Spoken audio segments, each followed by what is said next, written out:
नीरा नरसिंहपूर येथे गणेश विसर्जनासाठी गेलेला मुलगा पाण्यात बुडाला। हर्षवर्धन पाटील यांच्याकडून शोध कार्यासाठी सूचना। नमस्कार, आपण बघत आहात महाराष्ट्रातील number 1 news channel Maharashtra police news 24।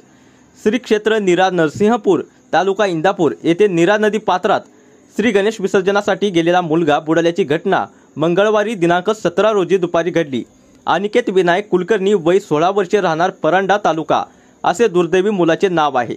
सदरची घटना माजी मंत्री हर्षवर्धन पाटील यांना दुपारी समजताच तात्काळ प्रशासनाशी संपर्क साधून दुर्दैवी मुलाच्या युद्ध पातळीवर शोधकार्यासाठी प्रशासनाला सूचना दिल्या आहेत। इंदापूरचे तहसीलदार पोलीस निरीक्षक घटनास्थळी दाखल झाले आहेत। नीरा नरसिंहपूर येथे वेद अध्ययन शिकविणाऱ्या पाठशाळेत अनिकेत कुलकर्णी हा शिकत होता।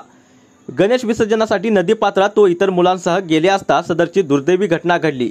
पोलीस घटनास्थळी दाखल होत असून होडीतून व पाण्यातून बुड्या घेऊन सदर मुलाच्या सध्या शोध चालू आहे। माजी मंत्री हर्षवर्धन पाटील यांनी या दुर्दैवी घटनेसंदर्भात बारामतीचे उपविभागीय अधिकारी यांच्याशी व स्थानिक कार्यकर्त्यांशी संपर्क साधून मदत कार्याच्या सूचना दिल्या आहेत। या दुर्दैवी घटनेबद्दल हर्षवर्धन पाटील यांनी दुःख व्यक्त केले आहे। महाराष्ट्र पोलीस न्यूज 24 साठी महाराष्ट्र प्रतिनिधी अतुल सोनकांबळे। अशाच नवीन अपडेटसाठी आता सबस्क्राइब करा महाराष्ट्र पोलीस न्यूज 24 या न्यूज चॅनलला। व्हिडिओ आवडला असेल तर लाईक, शेअर आणि कमेंट करायला विसरू नका। धन्यवाद।